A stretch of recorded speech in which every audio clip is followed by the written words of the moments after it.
So what I'd like to do now is introduce our wonderful speaker. I'm so honored and thrilled to have Dr. Marilyn Johnson as our speaker today. Marilyn has received her BA from the University of New Mexico, also her master's from the University of New Mexico, and she received her PhD from Arizona State University. So we're honored to have her here. Some of the professional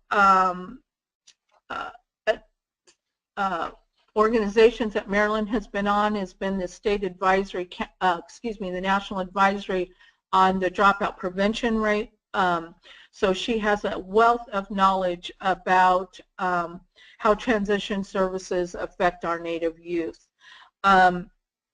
She is also the proud mother of Marty, who is a young adult with developmental disabilities, which I'm sure is where she gets most of her expertise from.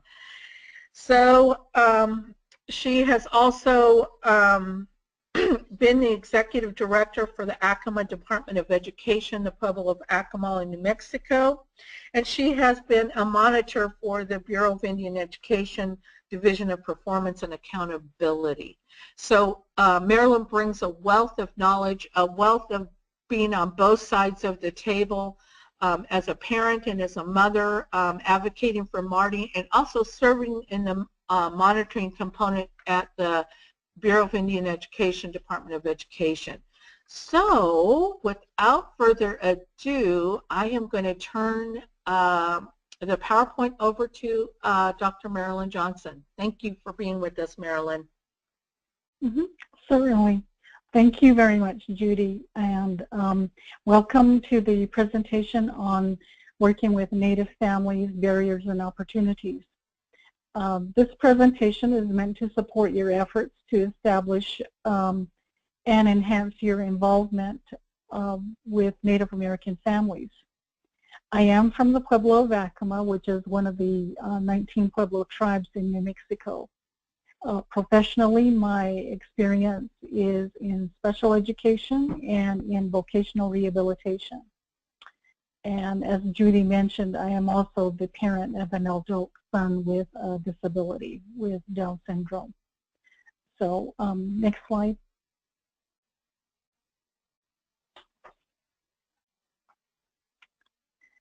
This presentation will cover basic topics as follows: the impact of parent involvement on student achievement, early educational experiences of Native American parents, present-day educational experiences of Native American parents, the benefits of family engagement, connecting with Native American parents, and a couple of resources. Next slide.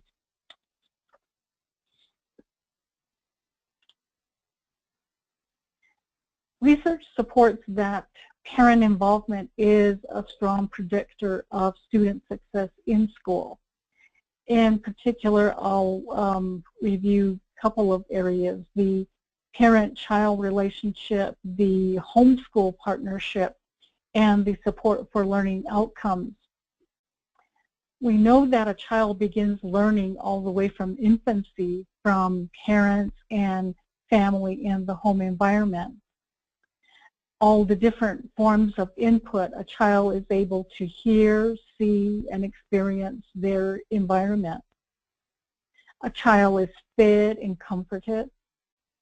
Parents engage positively with their child, and this forms the template for building trust. As the child develops that trust, it forms the template for the child to be able to then learn, thereby taking in and processing information. Hearing a mother's and father's voice, a child begins to learn labels for their environment through words, rhymes, and songs. Secondly, the homeschool partnership. Parents engaging with school staff on addressing a child's needs, not only attending parent meetings, but also addressing their needs at home. For example, reading to a child at home, assisting with homework and other tasks. Support for learning outcomes. discussing with a child the expectations you have, for example, that you expect them to be self-sufficient or to excel in school. Self-sufficiency can be accomplished in a variety of ways by the career one chooses.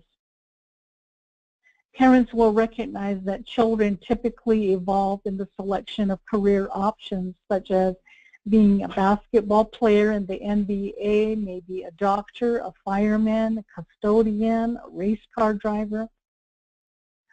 These are discussions a parent will have with their child. Parents may need support on how they can best support their children for post-school options. Parents will need information on how best their children can prepare for post-school options. What coursework plan will best support their son or daughter with a disability? What school-based experiences can best support a student with a disability? For example, mentoring, work experience, college and career days, volunteering, dual credit college classes, and completion of a FAFSA application. My spouse and I were discussing this morning meeting that we had attended yesterday, and we were talking about the importance of parents, and I believe we were, responding that any parent, that there needs to be that communication with your child on what your expectations are. Conversely, there was another conversation we had been part of where parents had indicated, well, leaving it up to their children, well, it's kind of up to you. And we're aware that many times with our Native children that we do need to provide a bit more guidance, that we need to explicitly indicate what our expectations are. Next frame.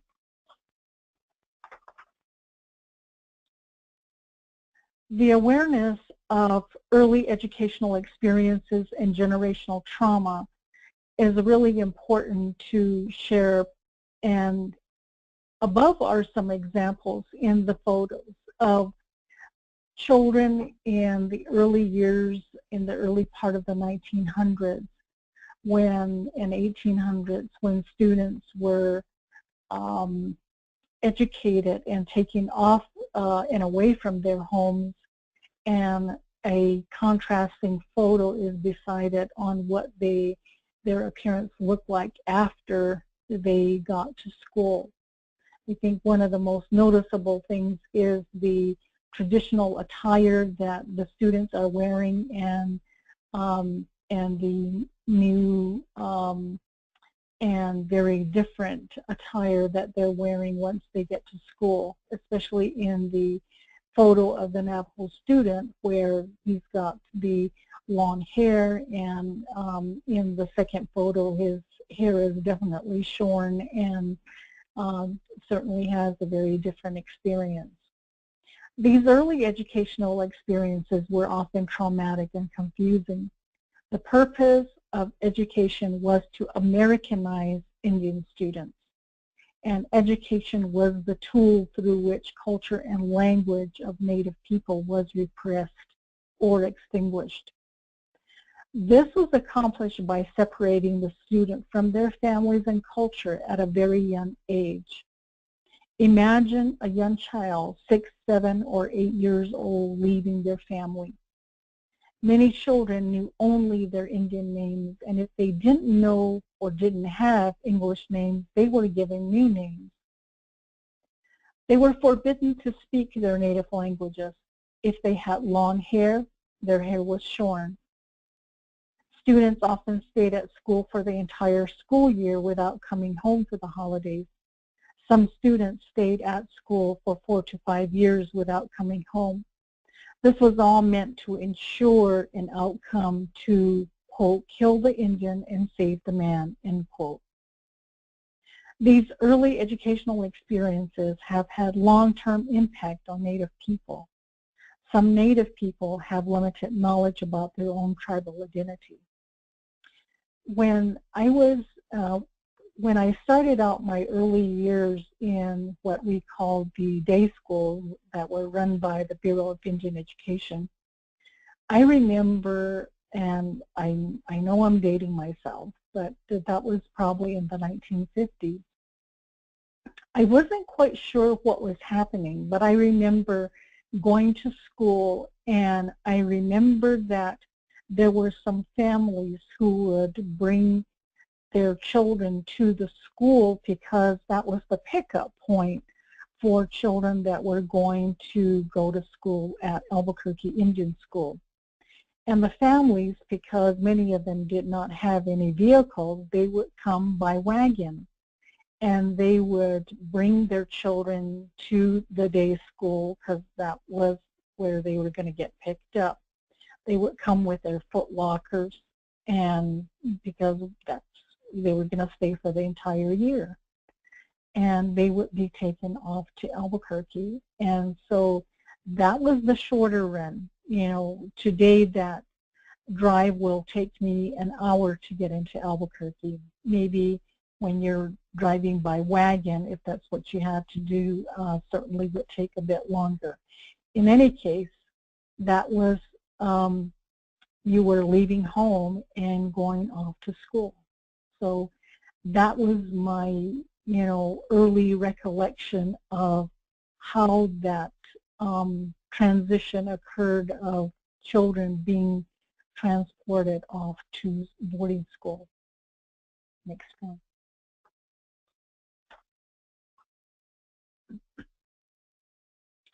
The Bureau of Indian Affairs, it was originally called that before it became Bureau of Indian Education. The school system was established in the 1860s. In the early years of the BIA system, the day schools were typically available in the local communities, and they served elementary grades, whereas high schools were typically in distant urban areas such as Albuquerque Indian School in New Mexico, Chemawa Indian School in Oregon, Chilocco Indian School in Oklahoma, or Sherman Institute in California, and further east, Carlisle Indian School in Pennsylvania. Upon arrival at boarding schools, students were not permitted to return home until the end of the school year. Students were subjected to a regimented and sometimes abusive setting rather than supportive. Students were not allowed to speak their language, nor was there any support for their cultural ways. In missionary-based schools, there were similar practices. In the frame above, you can see that originally the education was provided in the Native community. Then there were missionary-based schools. Then the Bureau of Indian Affairs schools, both day schools and boarding schools, were established. Present, or in the early part of the 1900s, we began to have public schools. And today, most of the students are educated at the public schools. Next frame.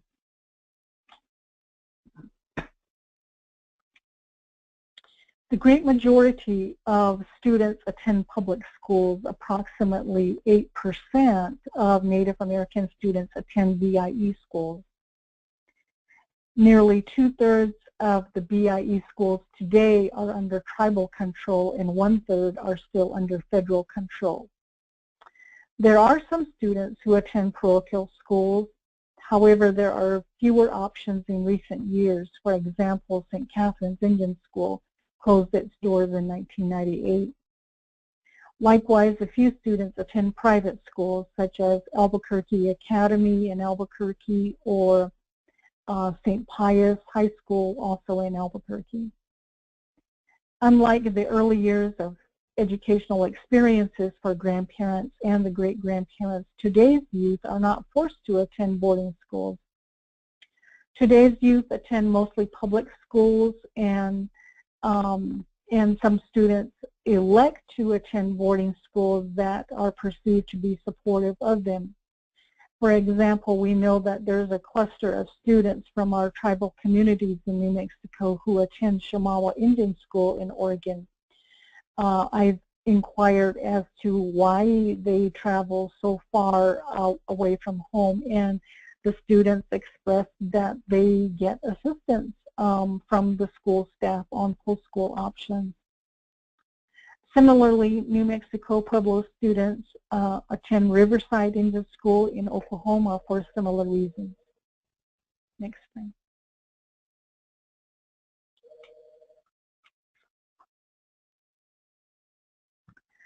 Native parents may feel uncomfortable in expressing what they expect from teachers and educational staff.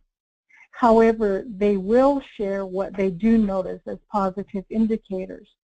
And on this particular frame, I've indicated some comments that parents have made that I'm aware of or that have been shared with me. For example, on the upper left side, my son got into trouble at school. The principal came to the house to explain, we don't have a phone. That was respectful, even though it was a bad thing. I know that situation, and the principal went to the family home and wanted to make sure, and I believe it was a grandmother that he was going to see, to make sure that the family understood what the circumstances were. And in fact, in one particular situation, they had to have a hearing for the student.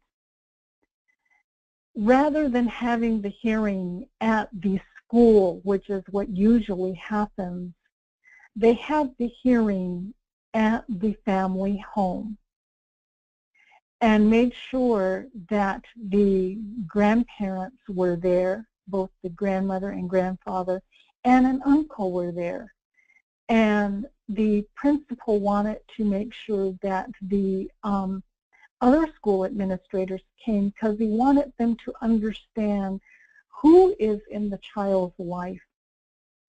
It really worked out actually quite well, and it was really a different situation rather than what one would experience of child having that hearing in a school setting.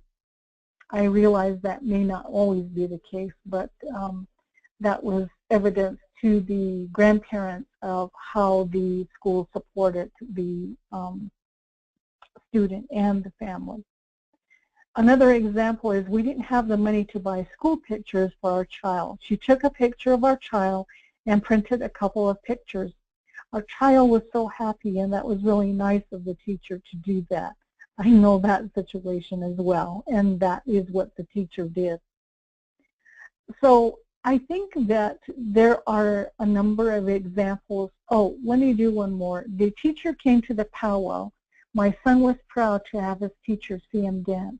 She was surprised that he could keep in step. We invited her to eat with us. The teachers in one of our in our school district, and I know I'm talking about the school setting right now, but it'll give you an example of what can happen. It really is important for the teachers to go and visit the school community, the community from where the students are from.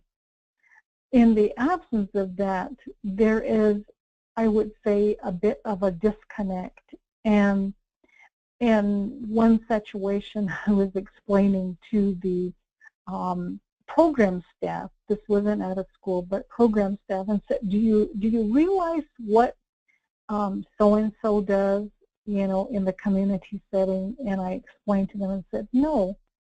And I said, do you know that he directs traffic? You know?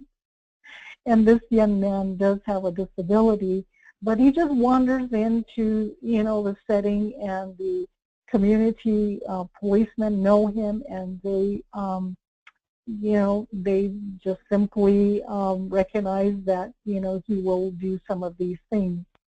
And of course, this is in a tribal community setting, but I said, you know, and he also does these other number of things that are in the tribal setting as well. So sometimes what happens in the classroom, you know, the the disability is evident, and whereas when they're in the community setting, sometimes they merge in and are integrated fairly well into that setting, and the disability isn't as obvious. Next frame. Some negative comments are as follows. And the parents will readily share some of these things with, you know, an administrator or possibly a teacher or among themselves. We only see the teacher at report card time, but if I ask questions, she says she'll call me, but I never hear from her. I guess she's not really interested. I try to meet with my child's teacher, but she leaves as soon as the children leave. Isn't she interested? I would say that, you know, as on a personal level, some of my experiences are particularly evident during IEP. And Judy described the educational background that I have at the beginning of this webinar. But when it comes time to an IEP, I wonder if parents are all treated the same. I've been at IEP meetings for my son where the discussion goes around me. In other words, the professional staff are all discussing some aspects about my son. And finally, I have to also assert myself and indicate that perhaps there's other aspects, or, you know, what my wishes would be in terms of development of the IEP. So whenever the parent centers work with parents, you know, I think that there needs to be some awareness about, you know, being advocates for parents in order to better be able to participate in the education of their child. Next frame.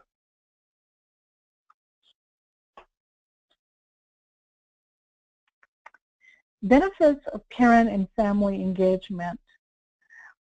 Once we are able to engage parents, and I mean that beyond participation, beyond just simply what we usually call involvement, parent engagement to me, it reflects more of a partnership.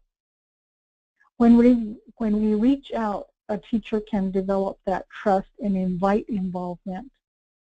These efforts can then benefit the child greatly, to the extent that children often attend school more regularly. Children and parents have positive attitudes about school. Children are less likely to drop out and more likely to graduate from high school. Children are less likely to engage in destructive behavior. And children from diverse cultural backgrounds benefit when parents and professionals work together. These are all really very important outcomes.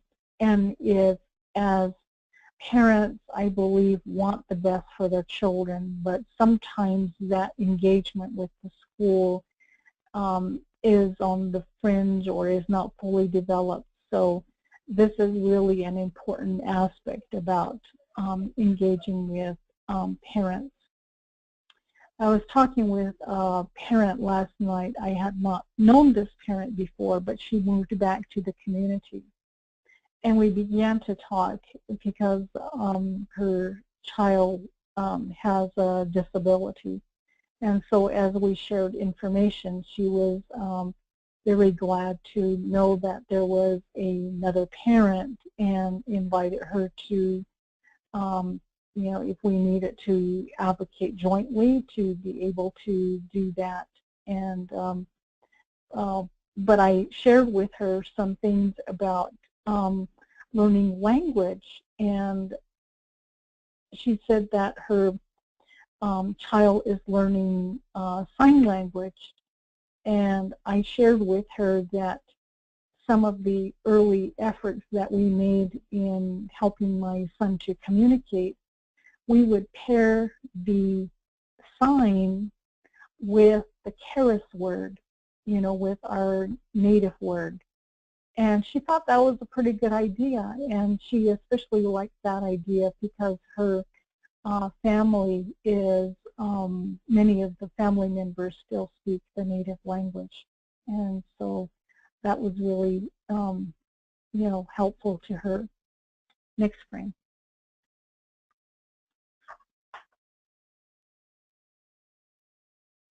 Connecting with Native parents is premised on some basic concepts. Acknowledge parents, all parents, be inclusive. Secondly, to treat parents as partners. Parents and teachers should have a shared interest and commitment. Help parents to recognize that they can contribute to their child's education in a range of ways. This is particularly important. We don't always treat parents as partners, and we sometimes treat parents as individuals that know less about their own children, but they do have a lot to offer, and especially from their perspective. Years ago, I remember a meeting that I was at, and it was with the State Department of Education, and they were wanting input from parents on what their needs were. And it was a diversity of parents, many parents who were from an urban setting, and we also had Native parents who were from the reservation and tribal communities. The parents from the urban areas, they were very concerned about the disability-friendly language that was not being used. And so they wanted some terms changed in some of the policies, which was important. That was very important to do. However, the Native parents in the tribal communities, their concerns had to do with access to indoor plumbing facilities because their children who had disabilities had challenges in being able to have access to indoor plumbing facilities, and which was a far different issue. Sometimes we're on different pages and we are looking at some very basic needs of some parents, and other parents are looking at, well, this will be nice, this will be helpful. So we need to know what are the needs of the parents, and that's where you begin to treat them as partners to understand or better understand what their concerns or what their issues are. Treating parents as if they know little or nothing is a sure way to lose their interest. Next, include parents in training and possibly as trainers. Include them in activities. Be open to ideas that may reflect their culture. And that is, respecting that they have something to offer as well. Next please.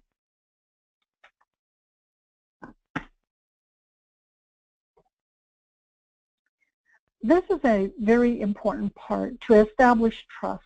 Without this, it is difficult to build the necessary bridges for connecting with parents of children we are meant to serve.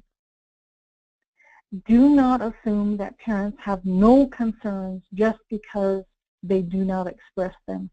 Sometimes you have to reach out to the parents and engage them in discussion. Sometimes you will have parents who dominate a conversation and the Native parents don't have the opportunity. So I would suggest that sometimes you need to specifically ask them, what are their concerns, or where you are speaking to all of the parents rather than just those that are most vocal. Next slide.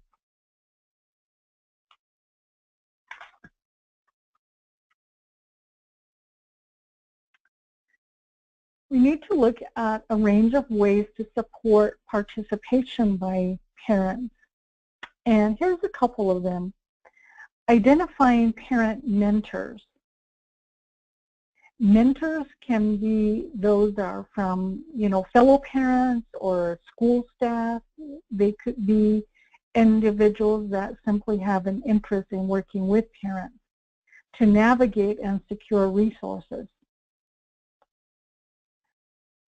I noticed that in some of the educational newspapers that some schools also have hired individuals in the school level who are parent coordinators, and certainly that may be something that parent centers can consider as well. Specifically, individuals who can help parents to navigate the systems, which are often, confusing and complex. Parents of children with disabilities are often in need of resources, food, clothing, medical equipment, or other essential items. So having access to resources for children with disabilities and other basic needs would be beneficial. Check for understanding. Special education is comprised of numerous and complex terms. Ensure that parents gain knowledge and information to help them understand so they can be effective advocates. Offer multiple ways to participate. We often think of attending meetings and attending IEPs as typical avenues for parent participation. However, being able to assist in other ways, including at home, are also very important. Today, parents many times are, savvy about internet and have more technical skills than we did. Perhaps developing an electronic newsletter for parents might be another avenue for participation. Tools for participation, for example, gaining knowledge about definition of terms, data. Again, many parents are much more learned and knowledgeable, and they want to see data. What are you talking about? What is it that, how is my child performing? So they are interested in data. I recognize it might not be every parent, but one of the handouts that is being put online for today mentions that idea about sharing data with parents. We live in a world of data-driven information, so this might be helpful. And I didn't develop it. It was something that is out there already. So that is something that parents can, and might be interested in. Computer use for parents at the parent center or schools might be beneficial. Parents can check their student grades or view IEPs via these other resources. Maybe also strategic plans that programs develop. Parents might be interested in that. So I am confident that today's parents are much more savvy about what kind of resources and information might be available, and they want to be able to review and have input on those. So there's a number of items that are listed there, and certainly more that can be added as well. Next screen. Promoting parent engagement. Here's a couple of recommendations. Creating a safe space where parents can share. And I think that is, important. One of the observations that a colleague who I used to work with mentioned was the IEP meeting. And she called them the parking lot conversations, where parents would share with her, and Native parents, and when they would share with her, what I really wanted to say or what I wanted to tell them was that my daughter can do this, and what I wanted was for them to be able to do this. And she would let them know, but you needed to tell us during the IEP meeting, not after. So creating the safe space is a place where parents can share information with each other that might benefit other parents. And, you know, those parking lot conversations, those are sometimes the conversations that need to happen, you know, in a time and place that can actually impact their child, not after the meeting is done. Ask parents for input. We don't do that often enough, and it is essential to get their feedback, and sometimes they won't share that unless they're asked. Offer training and support at times and places that are convenient to parents. If parents are unavailable during the day, it might be better to have them in the evening. Provide resources to parents to attend meetings. Sometimes parents need transportation or childcare. They might need other resources as well, and you won't know that unless you ask. And lastly, follow up. You know, if you told parents that you would make available to them a resource that they asked about or were interested in, follow up with them. Or maybe they shared some concerns about their child with you. You know, call back, you know, a couple weeks later or so and just find out, you know, how are they doing? Did they get the resource that they were going to ask for? Just so you communicate to them that you are concerned about them and their child. Next frame.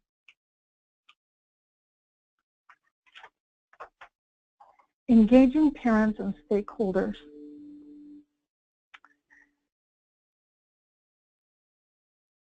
The first item that's listed there is policies that support parents. Sometimes we need to go back to what the policies indicate, and this is in different forms. Sometimes programs and different places have strategic plans or related planning documents. And what you want to look for in those documents is, are there statements about diversity of parents and family units? Grandparents and extended family often comprise that family unit. Other elements that might need to be reviewed are hours of operation or cultural competence in staff or even hiring practices. So there's a range of aspects that one should look at in terms of center policies and being able to share those with parents as well. Investing and being committed to parent outreach. And when we talk about investment, it's not just about the dollars. It's about how you demonstrate that you are totally committed to all parents.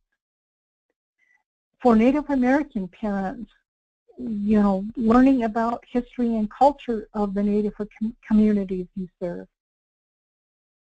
And I think that at least one of the parent centers that I'm aware of have hired Native people as part of their staff. This is certainly a high level of commitment. Learning and using the times and methods of communication preferred by parents. How do they wish to receive information? We assume that everybody has cell phones, but that's not the case. And so finding out what the best method is. Be persistent, consistent, and authentically engaged. Communicating with parents once is not sufficient. Once parents understand that you do want their involvement, their engagement, you will likely be communicating with them through various means on a consistent level, so that they know that it's not just we heard from the program staff at the beginning of the year and we never heard from them again.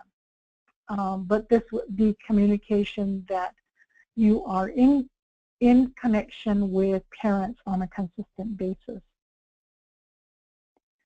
And then demonstrating your commitment of that partnership by being willing to listen and learn from Native parents. Provide training to staff to support their work with Native families. And most of all, that you train, support, and advocate for Native parents.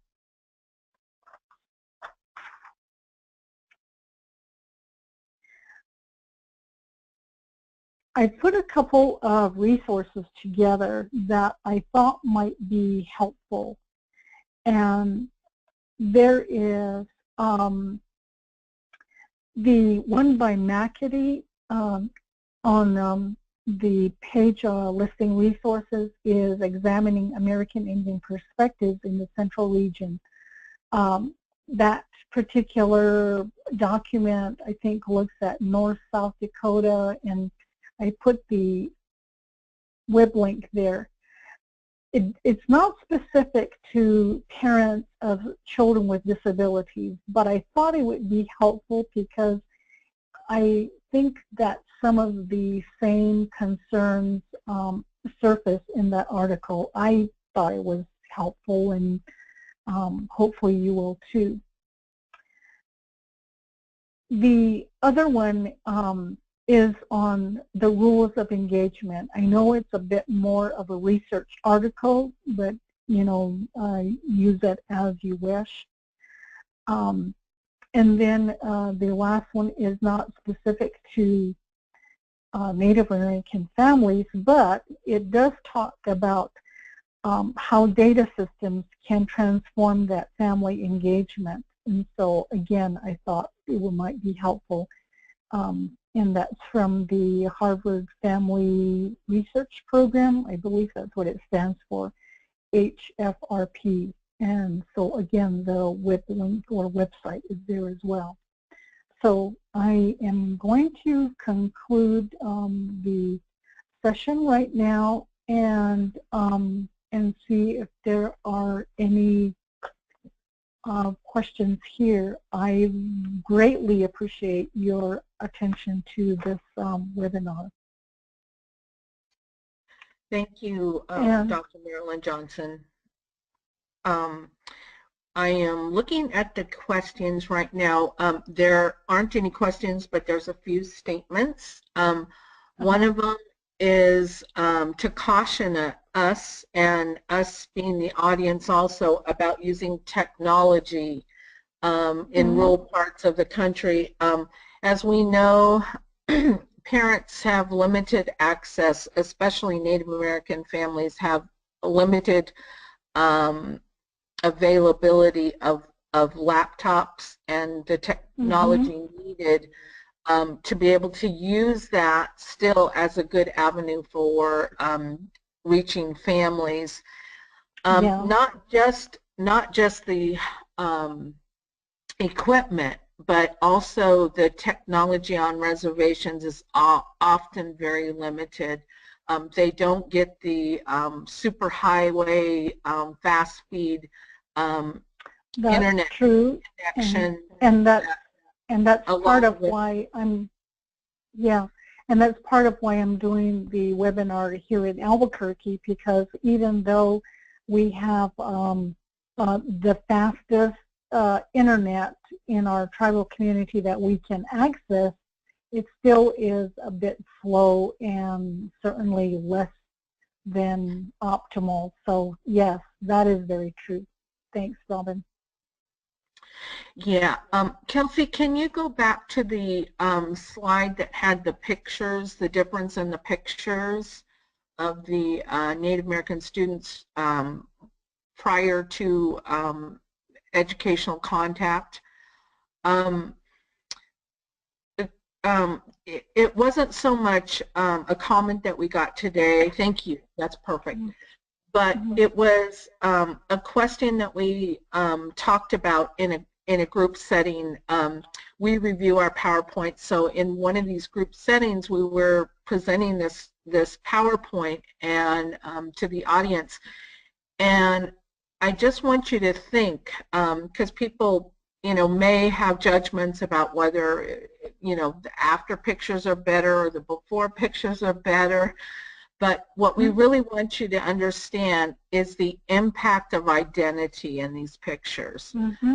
Yeah. And again, it's not so much, which picture do I like better, and it's not so much about, which was better. It's identity that's really important. And thinking about your identity is how you dress, how you decide to present yourself, how you kind of outward appearance, and we get to choose that. We as adults get to choose our identity and who we identify with. And for Native people to have their identity changed or modified or colonized is really important to think about, of the impact that had on our people and the and the people that went through kind of the educational boarding schools, and we are still living with that impact today. So I just want to emphasize about the before and after pictures, that if you could think of it as a way of having your identity stolen from you and changed, it would be like someone taking me and saying, go to school and come back with a completely different identity. So and if you look at the children on the left side of the frame, look at how young those children are. I think just think about, your own children. Would you be willing to send off your children as young as 6, 7 years old to a boarding school? Yeah. And I often think of how traumatic that must have been for the children and the families. Yeah. We do have one question, Marilyn, about specific strategies. What strategies do you know of, or others about implementing to get parents to PTO meetings? And again, we're probably talking about more concrete things. And again, one of the things that I would emphasize is school buildings, school identity is not necessarily a positive place for a lot of our people because of the historical trauma. So maybe having meetings that aren't so much geared, but maybe just maybe a family gathering to make it more like a social thing. To invite families just maybe to a resource night, say we're going to have, just a movie and some resources for families, not make it so much a educational event, but that would be one of my strategies. Do you have some, Marilyn? Yeah, I think, well, I know that we were trying to get parents to and this is just parents, not specifically students with disabilities, but just parents to a meeting, because we are, many times we have those same challenges. But, among our staff in, we have about 3, 4 staff at the time, and this was with a tribal department event. And I just divvied up the phone numbers that we had, because we do have contact information for parents, and I said, okay, call all the parents.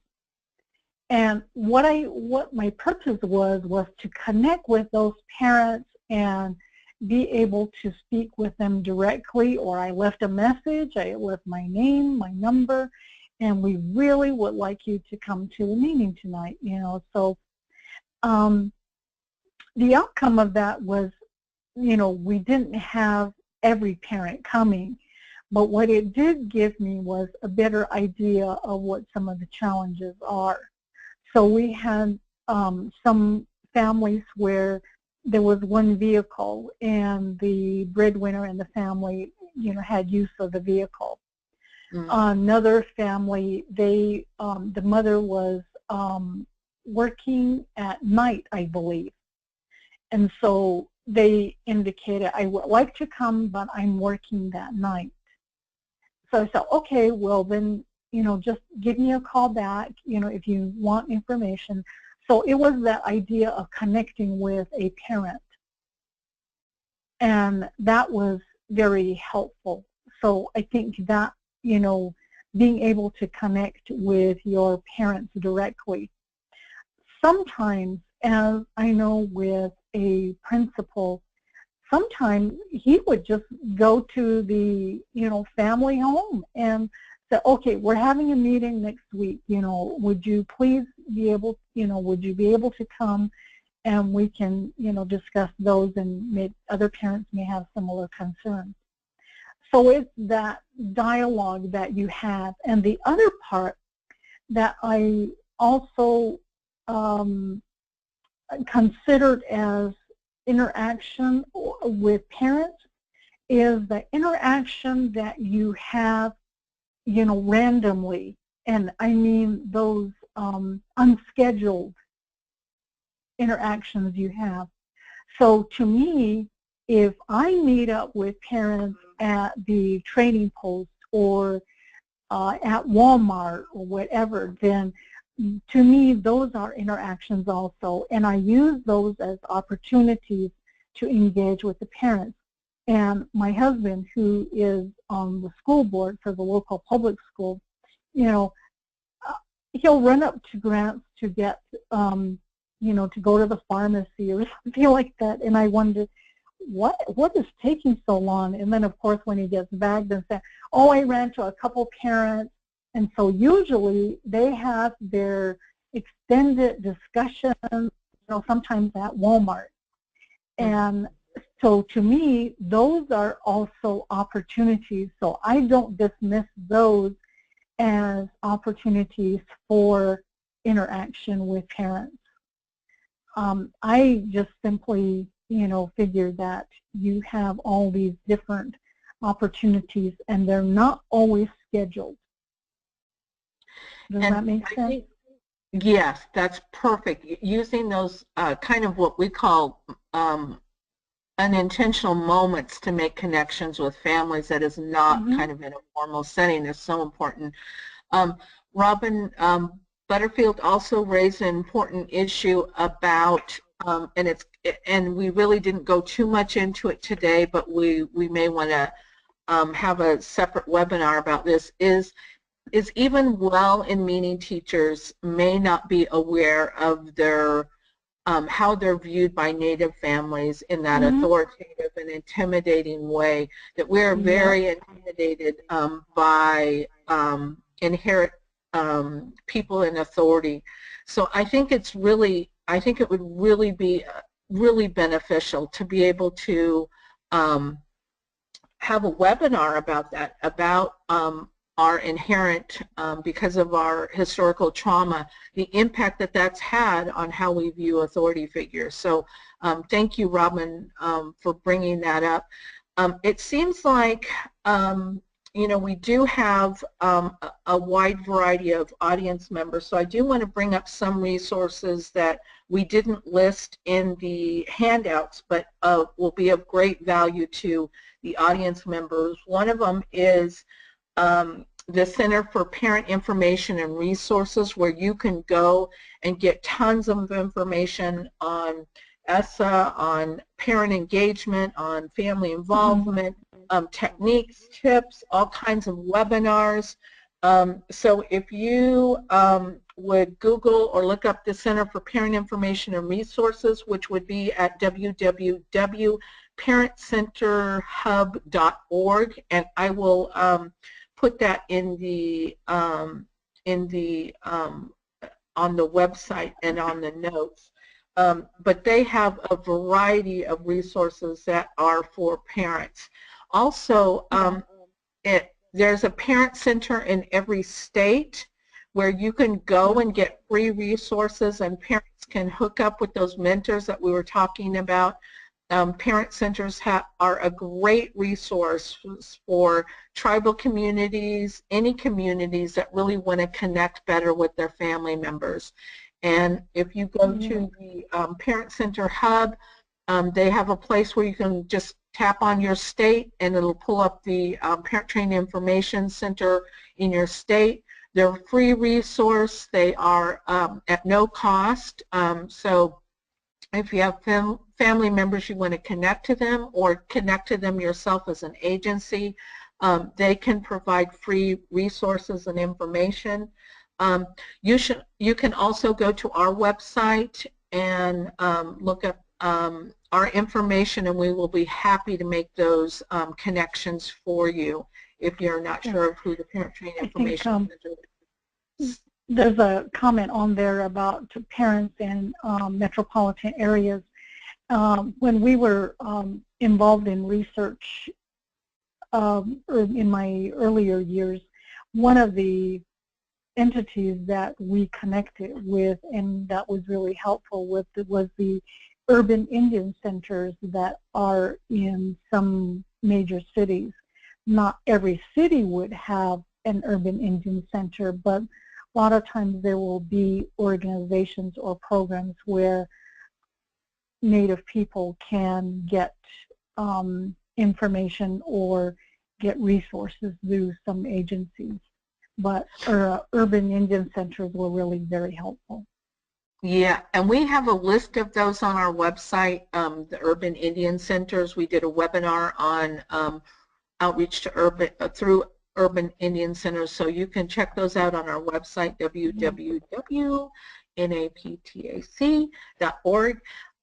This has been such a great webinar. Thank you, Marilyn, so much for your information and sharing your information. We also have a good resource on Title VI in which we are going to we did a webinar on, which has been archived, and you can go to our website to view that archived about outreach through the Title VI programs. And I think we have run out of time. So okay, Judy, I think we have the couple of resources that we failed to put the webinar with the web link, so we can, before it gets posted onto the website, we'll make that correction. Yeah, we will definitely post them on our website. So thank you all. Have a happy holiday and a very Merry Christmas. Thank you very much. And thank you all for attending.